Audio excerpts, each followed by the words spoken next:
9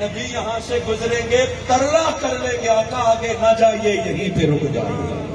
9 محلوں نے اپنے اپنے گیٹ بنائے, اپنی اپنی تیاری کی.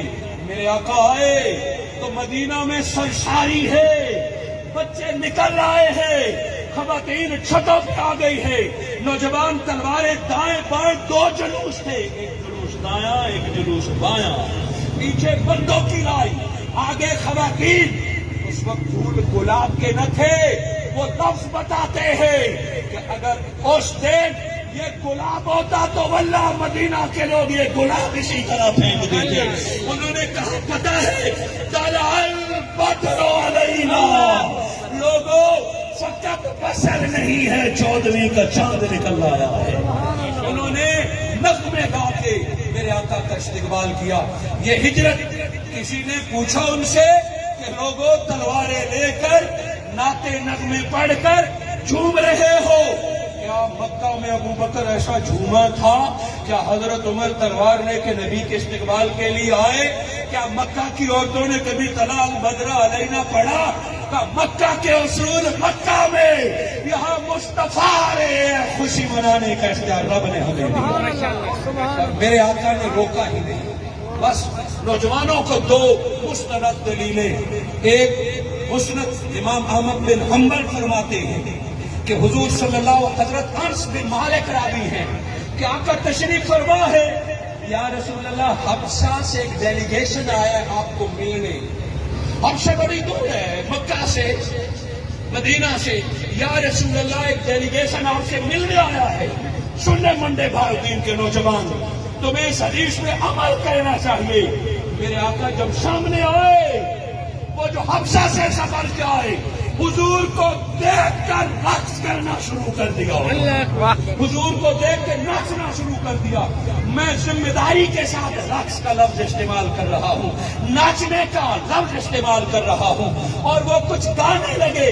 میرے آقا نے فرمایا یہ کیا کہہ رہے ہیں, یہ کیا کہہ رہے ہیں؟ مسجد نبوی میں جھوم بھی رہے, کیا کہہ رہے ہیں؟ صحابی رسول نے سرشار ہو کے کہا یا رسول اللہ, یہ کہہ رہے ہیں محمدنا عبد الصالح, محمدنا عبد الصالح. یہ کہہ کے جھوم بھی رہے ہیں اور حضور کا استقبال بھی فرما رہے ہیں. ابھی وہ جھوم رہے ہیں. دوسری روایت کی تطبیق کریں, حضرت عمر فاروق نے روکا. ایک روایت میں یہ اور وقت ہے, بہرحال جو بھی ہے وہ حبشہ والے ناچ رہے ہیں.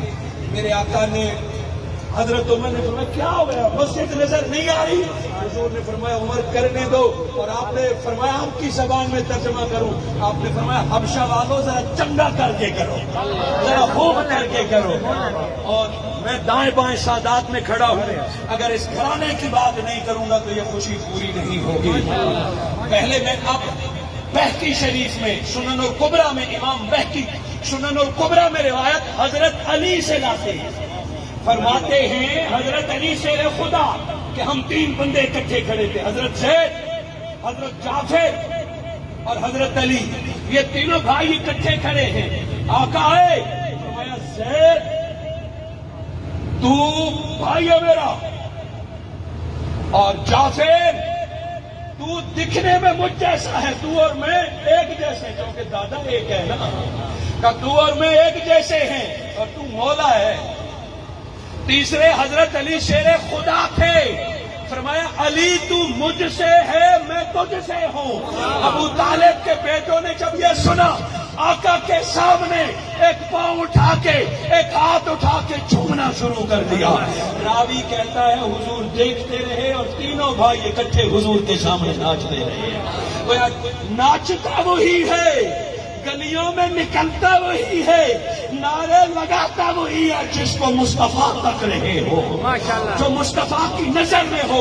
کہ ہم دنیا کو بتاتے ہیں فَإِنَّكَ بِأَعْيُنِنَا, یہ رب نے فرمایا, ہمارا عقیدہ ہے. صدیاں 14 گزر گئی, مصطفیٰ آج بھی تک رہے ہیں. کہ کون میری آمد پہ خوش ہوتا ہے اور کس کو تکلیف ہو رہی ہے.